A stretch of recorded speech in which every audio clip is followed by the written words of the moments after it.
What's up guys? So today we are going to tuning and everything. Sobrang bait nito. So lilibre niya daw ako ng tono sa Montero natin. Naawa ako sa kanya kasi naawa ako sa kanya, sobrang bagal. Nag-message lang sa akin bigla. Sa sobrang galante ko, papatono ko yung Montero mo. Sagot ko na. Sobrang bagal eh.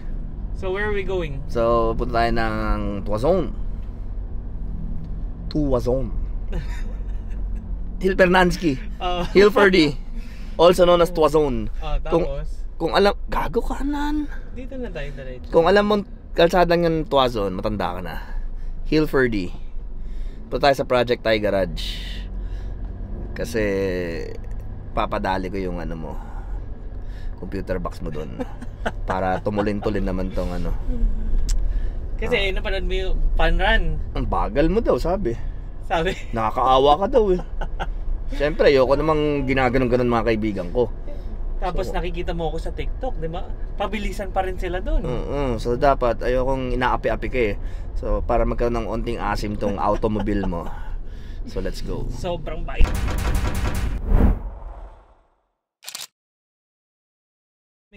Dito, yan. Project Thai Garage. Kung saan papatono natin yung ating Montero. Ang ina nito ni Tusog, kala mo shop niya yun. Kapag magkakalas-kalas ka, shop mo yan? Kala mo shop niya eh. Okay, we are here at Project Thai Garage. Here's our Montero. We're going to have it go a little faster. Sabi nga ni Chino. Ayun oh. Kala mo shop mo eh. Hi, welcome to Project Thai Garage. Satawi ka! So ayan na, nire-read na. Yes, boss. Ang ating ina-ID pa lang, boss. Tagal eh. Ating program, ay ano? Ating ECU? Opo. So how much magpaganyan? Di ko alam, boss, napagutusan lang ako. Di ko alam ginagawa. Paano natin bebenta yan? Actually, sir, price starts at right now kasi the rates are going down since dumadami na din yung gumagawa. So, right now our yung package ng remap natin or tuning starts at 13. So, nagdedepende yan per variant, per year model. Okay. Per pag van, usually binibigay namin 10, 11. So, any diesel car? Yes po. Na modern? 06 pataas. Any 06 na pataas? Opo. Okay. Oh, ayun na boss, sinisira ko no. Keyless operation system required. Engine overheating safely. Ganyan po magsira, boss. Lagot na. Sinisira ko na siya, boss. Ayan. May nakikigulo dun. Kasi yung kanya, boss, ayaw niya pa to. No? Tagal na naming naawitan to eh. Eh di, paano yan? Paano yan? Iwan yan sa atin. Ha? Paano yan? Iwan sa atin yan. Kasi nagpotono ka na, magpapotono na rin ako. Pero yung Fortuner ni Gucci. Ay, ito oh. Ito oh. Ayun oh. Diba? Ito yung atin. So, we're going to have it tuned. And let's see kung anong mangyari sa difference sa takbo. Kasi naramdaman ko dito, nung nag-bigger tires ako, bumigat. As in, ramdam ko yung bigat. Unlike dun sa 2012 GTV ko, stock tires? Big tires rin. Pero hindi siya masyado ramdam yung bigat nung nag-bigger tires ako dun. Dito sa 3.5, naramdaman ko siya. So, yeah, tingnan natin difference ngayon nito. After. So, binentahan nila tayo ng drop-in filter. Ayan, naka-install na. Here's the old one, the stock one. Medyo madumi na. Hindi medyo. Madumi. Hindi, madumi na talaga. Oo. Natsyempohan nyo lang, napalitin na talaga. So, yan o. Yan. Drop-in filter for better airflow. At reusable. Washable pa? Ha? Washable? Yes, washable. Okay, washable pa. Washable siya, lifetime use. Lifetime warranty rin? Pag nasira habang inuugasan, palit? Ganon? Hindi, may tamang paghugas Ay, niyan. Pakita mo yung instructions sa gilid, bro. May instructions yan on how to clean. Cleaning process. Yan. Well, bucket system lang siya. Post nyo na lang. Don't use detergent, tsaka anything na may pressure, tsaka brush. Okay. Wag. So yun, tuloy na natin. Naka-drop in na tayo eh. Grabe, ito lang yung shop na napuntahan ko na sa sinasabi ko oh. Puro turbo yung laman. Turbo dun. Turbo dyan. May turbo pa dun. May panat dun. Ay, oh. Saan? Saan banda? Ito sila eh. Mga Thailand runners to eh. So kung meron kayong mga pyesa from Thailand na gustong makuha, pwede mo silang utusan na takbo ng Thailand, kukunin yung pyesa mo. Syempre at a price. Utusan talaga. Oh. Parang nung uli, nagpabili ako ng inhaler. Punta silang Thailand, binili ako ng inhaler. Anong inhaler? Yung, Thai. yung ganon, yung kulay green. Poisan. Yun. Poisan. Punta silang Thailand. Bored daw sila eh. Sabi ko, sige nga, bilhin ako ng inhaler. Punta silang Thailand. Yeah, so kahit ano, Pakilala mo sila. kahit anong kailangan mo sa Thailand, ano sila doon, mga runners sila ng Thailand parts. So that's Jude. Modified. Oo. Merong fully built, di ba? Sa Thailand may dalawang klase. Actually, tatlong klase. Merong all motor, merong turbo, tsaka fully built. Ano yung fully built? Yung fully built, talagang set up na. Fully modified na talaga. Wala nang wala nang kulang. Oh. All out. Mahirap yung mga turbo lang eh. Oo, delikado yun. Mahirap i-differentiate yun. Pero yung mga all motor, madaling mahalata yun. Na, tangina, ano to? All motor to. Oo, nakakatakot to all motor. Nakatrani na din. Nakabalasa na din. Naka-transmission na, kompleto, no, sa Thailand. So, yeah, marami silang storya dun eh. So, giguest natin sila sa podcast soon.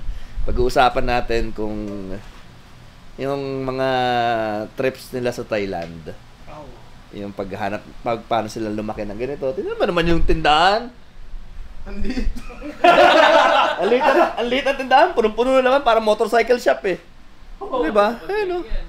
Paglagyan, boss. Oh. Hindi mo pinakilala. So yan, si Jed Porondrax. Si David. Si Jude. Jad kasi. Jad ba? Jude? Jad. Depende. Depende sa mood ko. Paano ba spell yun? J-U-double-D. Oh, Ashley Jude, gago. Okay. Okay. Kapanunan kasi niya.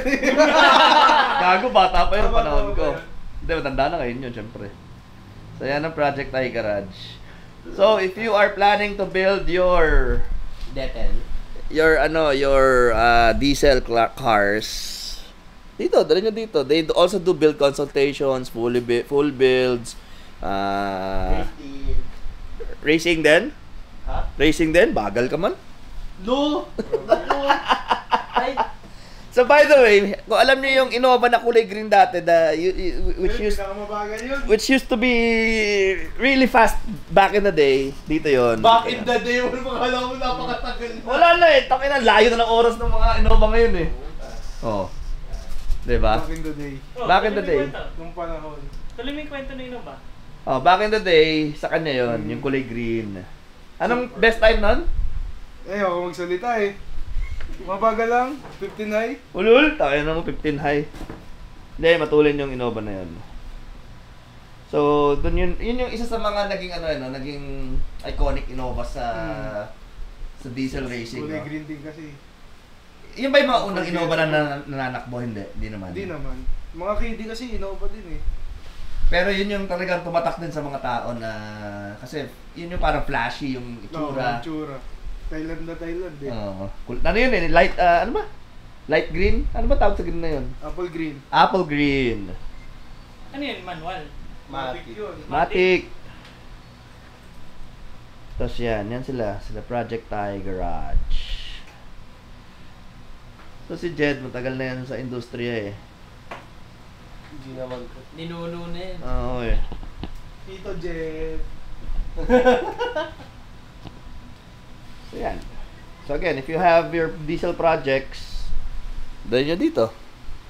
Konsulta nyo dito, tapos sabihin nyo sa inyo kung anong kailangan nyo, ganyan, etc. Tapos mo Pera!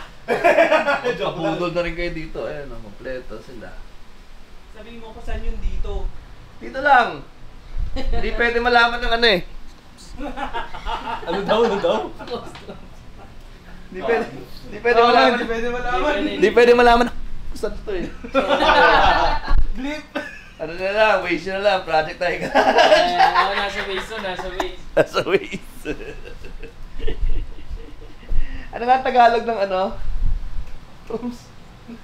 Ang Tagalog ng... May Tagalog na ano yun eh. Wait lang. Tagalog ba yun? Meron. May Tagalog na translation yun eh. Yung... Ganun ko nakatanda, no? Bakit? Kaugalian? Tanga? Iba ang customs naman to. Gago, ibang customs yung siya sabi mo. Bureau of Customs, tangi. Bureao. May Tagalog yan, Bureau of Customs. Ano yan na? Kawanihan ng aduana. Yan! Ano? Kawanihan ng aduana. Aduana? Yan ang... Shoutout sa inyo guys. Ito ano lang to, green screen. Wala talaga yan. AI. Okay, yan na. Ina-upload na yung ating remap. Yes, For someone, sinabi ko na kanina to dun sa phone natin, sa TikTok. For someone who wants to get their SUV diesel tune, or basta diesel. Kahit gas, actually, nag-ano kaming gas, NA lang. Okay. Pass kami sa So, kung gusto nyo magpa-remap daw, hindi siya nakaka-void ng warranty, plus pwede mo siya ibalik sa stock tuning niya. Diba? Yes. Kasi ang ano yan, so yung ni-read natin kanina is yung stock file mo. So yun yung stock parameters na naka-encode sa ECU mo, ni-read natin siya, then yun yung nire-program natin. Kaya nire-remap, kasi map yan eh, pag binuksan mo yung stock file mo, puro mapa yan. Depende na lang sa software na gamit mo, so there's ECU Tech, so and so forth. So, pagka ganon, yung stock map mo, doon din yung basis natin saan tayo mag-a-adjust. Then after natin i-adjust yun, yung final product nun is yun yung i-upload natin dito sa ating sasakyan. So kung ano man sasakyan yan, sabi natin whether Mitsubishi, Toyota, Chevy, Isuzu, ano pa bang brand ng auto brand? Basta daw yun. Basta yun na daw yung mga ganun. Yeah. So sinasabi nila kanina, kasi diba 3.5 Montero natin, mas Marami mabusisi ang 3.5 kaysa sa 3. Oo, kasi ang ano dyan is mas malaki yung stock file nyo, kumbaga, yung MB. So this one is 1.5 MB yung laman. Yung na-read natin na stock file mo kanina, as compared sa Montero ko na Gen 3, it's only 1 MB. So may 0.5 kayong lamang. Okay. Oo. So how long pag usually nagte-take ang paggawa ng ganito? Ayun, I mean, wala, mag-1 hour lang tayo. Tapos wala nang test drive yan? Hindi, test drive tayo syempre. I mean, hindi kayo nag-tune ng maandar? Hindi, iba siya. So yun yung difference, guys. Street tune, hindi. Street tune din naman yung ano eh. So this is not yung sinasabi ni boss, piggyback ECU. So yung cost, yung naghabang maandar Okay. No. Ang ginagawa natin is nire-read natin yung laman based dun sa na-record ng ECU mo, paano yung driving habits. Nandun lahat yon sa graph, may kita. Yun yung ini-edit natin based on your preference. Sabi so, mo, parang data log siya, ganun. Naka-data log yung... yes, oo, kung ano yung the way driving you mo. use the car. Yes, mabigat ba paa mo, ganyan. So, once na matapos yun yung na-read natin, in-edit, in-upload sa ECU, doon natin makikita yung difference based on sa anong gusto mo. So, yung sabi mo kanina, ayoko ng usok. Gusto ko lang kasi bumigat yung auto ko dahil sa tires. So yan, nilakihan ko kasi yan. Oh, so gusto niya makompensate yung nadagdag na weight na binubuhat ng engine ng auto para mas mabilis tumakbo yung auto. So nakita mo yung driving style ko, nasa 30% lang lagi yung throttle. Oo. Wala, magaan lang yung paa ko eh. Sabi ko nga sa inyo, hindi nga ako racing. Tapos there's no two cars similar. Kahit sabi mo Gen 3.5 to, kahit magkatabi pa ng plaka yan, magkatabi ni release, magkatabi ng conduction sticker, magkakaiba yan. Magkakaiba pa rin. Magkakaiba yan. Okay. So dun yung ano na malalaman mo na, bakit ganun yung kanya, parang iba yung throttle, iba yung dulo, iba yung mid. So nakadepende yun. Lahat.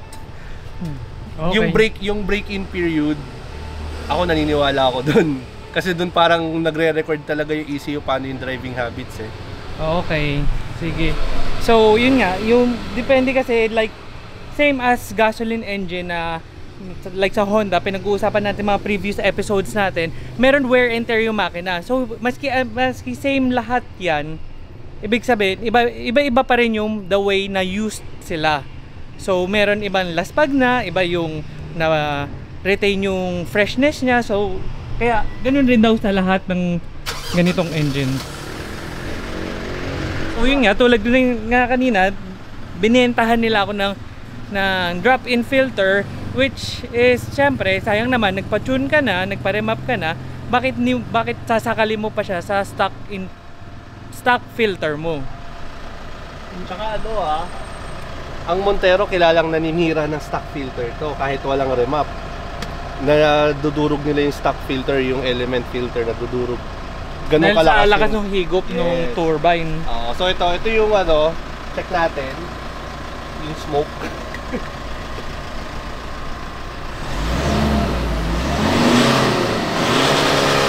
Yun yung rev cut. So pag naka-exhaust ka, ito yung rev limiter, tinan mo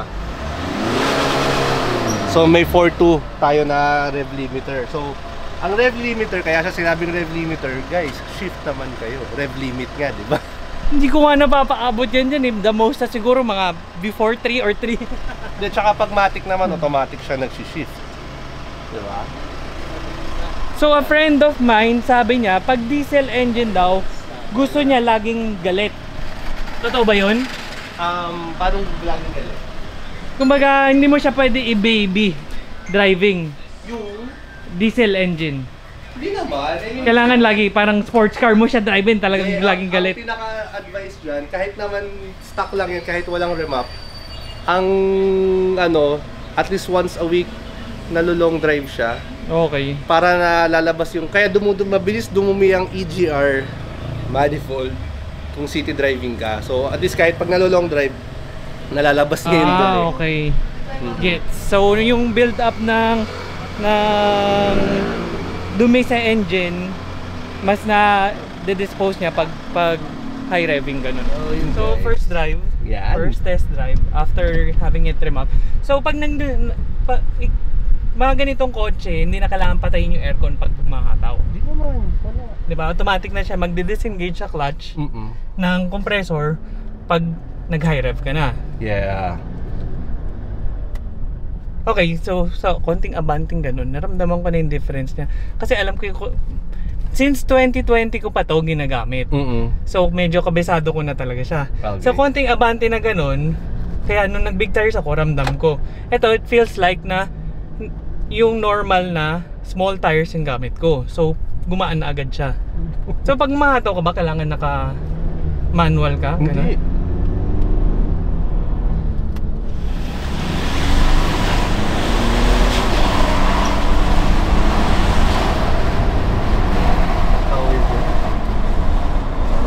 Ibang-iba nga siya, ibang-iba. Tapos wala nga siya, yun nga, yung sinasabi ko sa inyo, ayoko nang mausok. So, kaya ako binaba yung window to check na makita ko yung smoke na lumalabas. Minimal lang. Pero meron pa rin. Tama? Ano siya, I mean, meron siya kasi lahat naman ng diesel na engines, pag nirev mo talaga ng high rev, may usok at may Oo nga, usok. oo nga. Pero hindi siya yung tulad nung before na pag humataw ka talaga, mausok talaga siya. So yeah, I would say ramdam mo talaga siya nung difference from the stock to the remap. Shifting, wala ka napansin? Sabi ko kasi hindi ko na mahinahataw to. So Hindi, yung hindi ko shifting siya nga. mapapansin talaga. Sige, mamaya. Left tayo dyan sa Sparrow. I mean, sabi ko kasi hanggang 2.5 to 3 lang ako. Hindi, tinan mo nga yun. Pansinin mo. Sa normal driving or sa hataw? Normal. Nararamdaman po ba nagsishift? Mas smooth siya. Oo, tama. Mas smooth siya. Tsaka lower RPM yung shifting niya ngayon. Hindi ba napapansin before nasa 2,000 to 2,200? Ngayon siya nasa 17, 18, 19. Depende na lang sa apak. Oh. Siguro. Pero mas smooth siya. Mas smooth siya sa shifting ngayon. Yun yung sa torque limiter kasi. Tapos ngayon, wala na rin siyang speed limit. Yes po. So ang speed limit ng ganito before tumutukod is... siya ng 190, 195. Sa stock na ganito, gaano kabilis kaya niya? In a quarter mile? Hindi. I mean, Ano lang, top speed. ubos hanggat may kalsada ka. Also, let's say 200, kaya niya pa lumagpas ng 200. Yung sa akin 235, 240. Kaya pa. Kaya, wala nang gears. Okay, so sagad na. Yeah. So yung, kumbaga, ano ba yung sa'yo? Manual 6-speed. So nasa 6 gear ka na, nasa red limit ka Yes, na. nasa pa 4.2 na siya at 235. Wala na siya 240. Ganun, doon siya naglalaro. Wala na. So kung meron ako 7th gear, yun. Ibang usapan yun. So ito, this is 8-speed automatic transmission. So hanggat kaya mong ubusin yung kalsada, ubusin mo yung speedometer, pwede.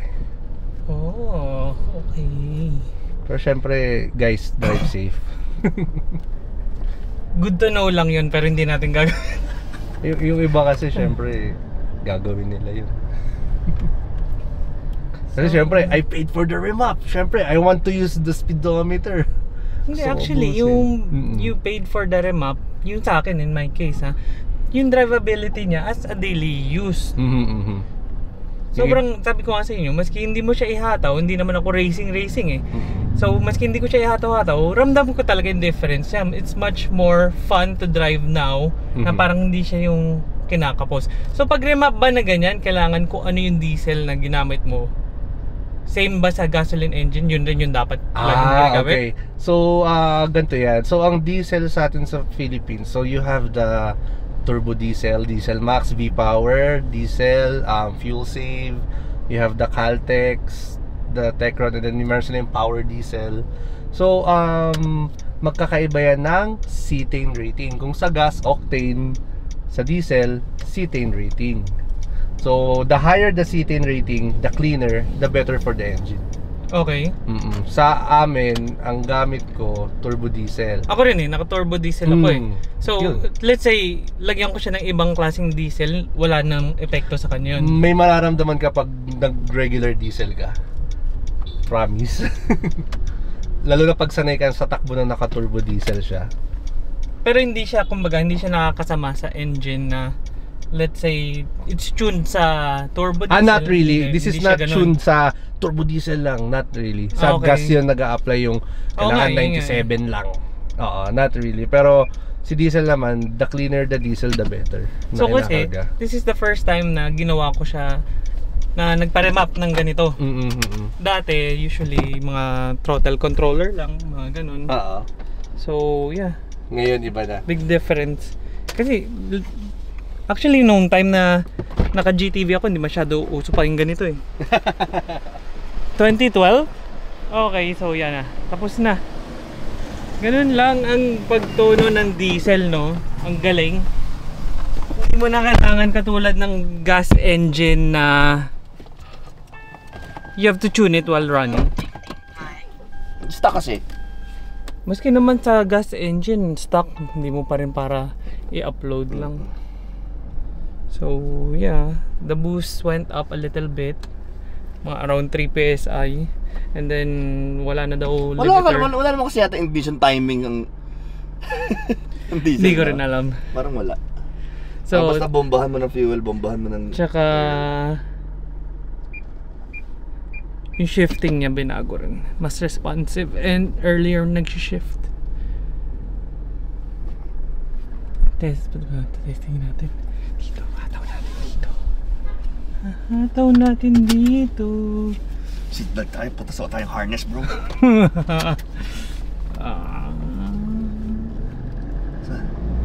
Oh, puto na tulid! Grabe, tulid!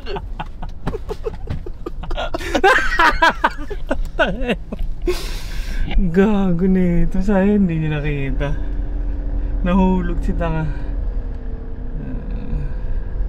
So yeah, thank you kay Project Thai Garage, kay Jed, thank you sa ating pag-tuning. So kung gusto niyo rin magpaganito, feel free to contact them, message them sa Facebook nila or directly kay Jed. Project Thai Garage again. Dito lang located in Marikina. They remap. Pwede rin ibalik sa stock kung sakali hindi daw na-void yung warranty from 06 to above. Yun daw, kaya daw any car, maski gas engine daw, basta hindi turbo. Shout out Bureau of Customs! So their starting price is around 13,000. 15. 15,000. 13, yung 13 mga ano yun, mga gas na mga. So yun nga, The starting Jazz. price lang yun. Kumbaga, hindi naman yun yung pinaka-presyo niya talaga. FD, Honda Jazz, ganyan. Huwag ka muna, babay ka na. Bye! Gugutom ako? Saan kaya papakainin mo ko? Pinatono ko yung kotse niya.